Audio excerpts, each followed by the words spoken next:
আসসালামু আলাইকুম। টি-20 বিশ্বকাপের চ্যাম্পিয়ন হলো আজকে ইন্ডিয়া দীর্ঘ 17 বছর পরে 7 রানে সাউথ আফ্রিকাকে হারিয়ে। তো আইপিএল শুরু হওয়ার পরে কিন্তু এটাই ইন্ডিয়ার প্রথম চ্যাম্পিয়ন হওয়া। কারণ ইন্ডিয়া যখন চ্যাম্পিয়ন হয়েছিল 2007 সালে, তখন কিন্তু আইপিএল শুরু হয়নি, প্রথম আসর তারপরে দিয়ে শুরু হয়। তো আইপিএল শুরু হওয়ার পরে কিন্তু ইন্ডিয়া প্রথমবারের মতো চ্যাম্পিয়ন হলো। তো বিরাট কোহলি কিন্তু বড় মাপের খেলোয়াড়। আমি গত ভিডিওতে বলেছিলাম যে বিরাট কোহলি যদি ফর্মে ফিরে অবাক হওয়ার কিছু নেই। তো আমি এটাও বলেছিলাম যে আফ্রিকা জয়লাভ করার জন্য এগিয়ে, এরকম বলছিলাম, বিশেষ করে তাদের প্লেয়ার আইপিএল খেলার জন্য। তো আফ্রিকা কিন্তু প্রায় ম্যাচটা জিতে গেছিল। লাস্টে 30 বলে 30 রান যখন দরকার আসলো, তখন ইন্ডিয়ার কেউ ভাবেনি বা অধিনায়ক রোহিত শর্মার চোখ মুখে ঘোলা অন্ধকার দেখতেছিল। যখন 36 বলে 54 লাগে, একেবারে যখন প্যাটেল 24 রান দিয়ে গেল, তখন কিন্তু ক্লাস 50 করে দ্রুততার সহিত। তো এই ম্যাচ যে ইন্ডিয়া জয়লাভ করবে সেটা কিন্তু তারা কল্পনাও করেনি। বিশেষ করে 14-15 ওভার যখন হয়েছে, তখন মাত্র 30 বলে 30 রান হাতে আছে। 6 উইকেট সাউথ আফ্রিকার ইনফর্ম ব্যাটসম্যান ক্রিজে আছে। সেইখান থেকে খাদের কিনারা থেকে কিন্তু ইন্ডিয়াকে ম্যাচে ফিরে হার্দিক পান্ডিয়া, বিশেষ করে ক্লাসেন কে যখন আউট করে স্লোয়ার বলটা দিয়ে, তখনই কিন্তু সাউথ আফ্রিকার যেটা জোকার খ্যাত নামটা, সেটা কিন্তু আস্তে আস্তে এসে পড়ে। তো ক্রিকেট বস ক্রিস গেল বলেছিল, যদি এই ম্যাচ ফাইনাল যদি ইন্ডিয়া হারে, তখন কিন্তু জোকার খেতাবটা ইন্ডিয়াকে দেওয়া হবে। কারণ সাউথ আফ্রিকা জোকার খেতাবটা নিয়ে কিন্তু চ্যাম্পিয়ন হয়ে যাবে, সেই খেতাবটা ইন্ডিয়াকে দেওয়া হবে। কারণ তারা কিন্তু অনেকদিন ধরে টি-20 বিশ্বকাপের চ্যাম্পিয়ন হতে পারছে না, অনেক চেষ্টা করতেছে। তো ইন্ডিয়া জোকার্স হয়নি, আফ্রিকা জোকারে থেকে গেছে। লাস্টে কিন্তু তারা অনেক ভুল করেছে এই ম্যাচের মধ্যে। বিশেষ করে মহারাজকে যখন নামিয়েছিল, তখন কিন্তু রাবাদাকে নামালেও পারতো। মহারাজ 7 বলে মাত্র 2 রান করে, তখন রাবাদা আমরা জানি হিট করতে পারে। লাস্টের ওভারের লাস্টেতে নেমে রাবাদা প্রথম বলে চালিয়েছিল, ব্যাটের কানায় লেগে স্লিপ দিয়ে 4 হয়। তো আমরা জানি আউলাদুল্লাহ ব্যাট যদি চালায়, পেস বোলাররা বিশেষ করে, তখন কিন্তু ব্যাটের কানায় লেগে 4 হওয়ার সম্ভাবনা থাকে। তো মহারাজ কিন্তু এরকম কোন শট খেলেনি। 7টা বল সে ডিফেন্সিভ ভাবে খেলছে, খোঁচা দিয়েছে। লাস্টের ওভারে কিন্তু রাবাদা একটা লেগ বাই সে নিয়েছে। মহারাজ আগে গিয়ে রাবাদা কিন্তু থাকলে হয়তো একটা ছক্কা হতে পারতো। সে 1 বলে পরে 1 রান নেয়, প্রথম 6 বলে সে মাত্র 1 রান করে। তো মহারাজ যদি রাবাদা আউট হওয়ার পরে নামতো, তখন কিন্তু অন্যরকম হতে পারতো। বিশেষ করে ডেভিড মিলার তখন না মেরে রাবাদা কম হিট করতে বলতে পারতো। তারপর ডেভিড মিলারের ক্যাচটা 19তম ওভারের 19তম 1 ওভারে 20তম ওভারে প্রথম বলে যে ক্যাচটা নিয়েছে, সেই ক্যাচটা কিন্তু অনেক বিতর্কিত আছে। আমরা জানি 60 ডিগ্রি ক্যামেরা আছে আইসিসির কাছে। তো আপনি যখন ক্যাচটা নিল, তখন আপনি সাইড অ্যাঙ্গেল থেকে দেখতে পারতো থার্ড আম্পায়ার যে বলটা বাউন্ডারি লাইন স্পর্শ করছেনি ফিল্ডারের পাটা, সেটা কিন্তু দেখেনি। এরকম একটা আউট কিন্তু এই সাউথ আফ্রিকার সাথে গ্রুপ পর্বের ম্যাচে মাহমুদুল্লাহ রিয়াদ লাস্ট ওভারে আউট হয়েছিল। ভালো হিট হয়েছিল, মাহমুদুল্লাহ মনে করেছে এটা 6 না হয়ে সম্ভব না, এটা 6 হবে এই হিট। সেই ক্যাচটা কিন্তু সাউথ আফ্রিকা যখন নিয়েছিল, তখন কিন্তু চারিদিক থেকে ক্যামেরাটা ঘুরিয়ে তারপর দেখিয়েছিল যে এটা ছক্কা হয়েছে নাকি এটা ক্যাচ। তো আজকে 1 বার 2 বার 3 বারের পর আর দেখানো হলো না। এটা কিন্তু একটা কথাই থেকে যায়। কারণ ওই সাইডটা দেখে যদি মানুষের মন বা দর্শকের মন বা সাউথ আফ্রিকা ভক্তদেরকে যদি কনফার্ম করা যেত হ্যাঁ এটা বাউন্ডারি লাগেনি, তখন কিন্তু হতো। সাইড অ্যাঙ্গেল থেকে কিন্তু আর দেখানো হয়নি। সেটা কিন্তু একটা কলঙ্কের দাগ হয়ে থাকলো আজকের এই বিশ্বকাপের ফাইনালে ইন্ডিয়া জয়লাভ করার পর। তো ইন্ডিয়া তারা প্রথমে টসে জিতে প্রথমে ব্যাট করতে নামে।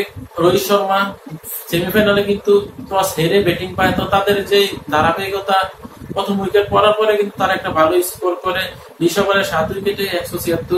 তো সাউথ আফ্রিকা তারা কিন্তু 20 ওভারে 8 উইকেটে 169 রান করে। যে 7 রানে তারা হেরেছে, এই 7 রান কিন্তু কেশব মহারাজ সে করতে পারতো। কারণ সে 7 বলে মাত্র 2 রান করে, 7 বলে 9 রান 10 রান একটা করা কোনো অসম্ভব না। বিশেষ করে টি-20 যারা 8 নম্বরে ব্যাটিং করে, আমরা জানি জাদেজা কিন্তু আজকে 8 নম্বরে নামতো। ইন্ডিয়ার কিন্তু 8 নম্বর পর্যন্ত ভালো ব্যাটার। তো তো এটা কিন্তু একটা ঝোকার উপাধি। সাউথ আফ্রিকা ভুল করেছে আমার মনে হয়, এই জন্য তারা এই ভুলের মাসুল দিয়েছে। রোহিত শর্মা প্রথমে 1 রান নিয়েছে প্রথম বলে। বিরাট কোহলি 3টি 4 একটি ডাবল নিয়ে কিন্তু প্রথম বলে 15 রানের একটা ভালো সংগ্রহ এনে দেয় ইন্ডিয়াকে। তো দ্বিতীয়বারে কিন্তু মহারাজ জোড়া আঘাত আনে। রোহিত শর্মা 5 বলে 9 রান করে আউট হয়ে যায়, 2টি 4 এই ওভারে কিন্তু সে মেরেছিল। তারপর ঋষভ পান্ট সেও কিন্তু এবারে লাস্টের বলে আউট হয়। দ্বিতীয় ওভারে 2 বলে কোনো রান সে করতে পারেনি। তারপর সূর্য কুমার যাদব সে 4 বলে 3 রান করে আউট হয়ে যায়। 34 রানে 3 উইকেট হারিয়ে কিন্তু ইন্ডিয়া মহাবিপদে পড়ে। তো প্যাটেলকে কিন্তু তারপর পঞ্চম ব্যাটার হিসেবে পাঠানো হয়, যেহেতু মহারাজ বল করছে বা শামসি বল করছে, একটা বামহাতি ব্যাটসম্যান দরকার বা শুভম দুবেকে তারা এখন ইউজ করবে, মানে যাতে যাতে করবে না রেখে দিবে। তো প্যাটেল কিন্তু কাজের কাজটা করে যায়। সে কিন্তু 31 বলে 47 রানের একটা দুর্দান্ত ইনিংস খেলে যায়, 4টি বিশাল ছক্কা, 1টি 4। তার একটু বোকামির জন্য কিন্তু সে আউট হয়। ডিকক কিন্তু চালাকি করে তাকে আউট করে। ডিকক আমরা জানি অস্ট্রেলিয়ার এক ব্যাটারকে 199 রান করার পরেও কিন্তু আউট করে, এরকম চালাকি করে।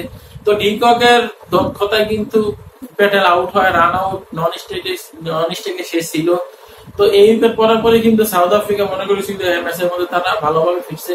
তো অন্যদিকে কিন্তু বিরাট কোহলি ছিল 48 বলে সে 50 নেয়, তারপর কিন্তু 50 বলে সে দুর্দান্ত খেলে শেষ পর্যন্ত 59 বলে 76 রানের একটা কার্যকরী ইনিংস খেলে যায় কিং কোহলি। সে 2টি ছক্কা ও 6টি 4 মারে।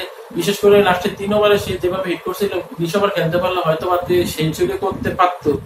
তো আমরা জানি ম্যাচ শেষে বিরাট কোহলি বলছে এটাই তার শেষ বিশ্বকাপ, 2026 বিশ্বকাপ সে খেলবে না। অভিনন্দন কোহলির এমন সিদ্ধান্তে। আমরা জানি আমাদের মাহমুদুল্লাহ বা আমাদের আরো সিনিয়র ক্রিকেটার আছে, তারা কিন্তু এই কথাগুলো বলে না, তারা কিন্তু অনেক অফর্মে। কোহলি কিন্তু এবারে বিশ্বকাপে প্রথম থেকে রান পাচ্ছে না, লাস্টে এসেছে, একটা ভালো ইনিংস খেলেছে লাস্টের দিন, সেটা কিন্তু সে যত্ন করে বা তুলে রাখতে পারতো। ভালো ভালো প্লেয়ার কিন্তু ফর্মে থেকে অবসরে যায়, আর কিছু আগাছা প্লেয়ার, খেত প্লেয়ার, যাদেরকে বাংলা ভাষায় আরো তুচ্ছ গালি দিয়ে বলা লাগে, তারা কোনোদিনও অবসরে যাবে না। তারা আপনি বুড়ো হতে হতে হতে হতে ক্রিকেট বস ক্রিস গেলের মতো তারপর অপমান হয়ে অবসর নেয়। ক্রিস গেল কিন্তু আরো আগে অবসর নিতে পারতো সম্মানজনক ভাবে, সে কিন্তু নেয়নি। তারপর কিন্তু তাকে আর দলে নেওয়া হয়নি এক বিশ্বকাপে 2022 সালে। 21 সালে সে খেলেছিল, ভালো করতে পারেনি। তবে 22 সালে কিন্তু সে বিশ্বকাপে দলে নেন। তারপর তার অবসর কিভাবে হয়েছে সে কিন্তু নিজেও জানে না। তারপর শুভম দুবে 16 বলে 27 রানে দুর্দান্ত একটা ইনিংস খেলে, একটু ছক্কা, 3টি 4, বিশাল একটা ছক্কা ছিল। হার্দিক পান্ডিয়া 2 বলে 5 রান, 1টি 4 ছিল। রবীন্দ্র জাদেজা সে আউট হয়ে যায় 2 বলে 2 রান করে। জনসন কিন্তু আজকে এক রানের জন্য 50 করতে পারেনি, সে 4 ওভার 49 রান দেয়। সে একটা উইকেট পায়, উইকেটটা যদি তাকে দিয়ে দেওয়া হয় রানের ক্ষেত্রে সে 50 করবে, কারণ সে লাস্ট ওভারে যে একটা নো বল করেছে, 2 কিলোমিটার দূরে গিয়েছে লাইনের দিক থেকে, দাগ থেকে, এত বড় নো বল। আমি মনে করলাম যে জনসন কি আবার ফিক্সিং করছে নাকি। জনসনের মতো একটা বলার হয়তো বা সে লম্বা, এত বড় নো বল তো আসার কথা না। তারপর মহারাজ 3 ওভারে 23 রান দিয়ে 2 উইকেট নেয়। প্যাটেল যখন ব্যাট করছিল তখন আর কিন্তু মহারাজকে আনানো হয়নি, ডর পেয়েছিল। রাবাদা 4 ওভারে 36 রান দিয়ে 1 উইকেট নেয়, মূল্যবান উইকেট সূর্য কুমার যাদবের। এডেন মার্কাপ 2 ওভারে 16 রান দেয়।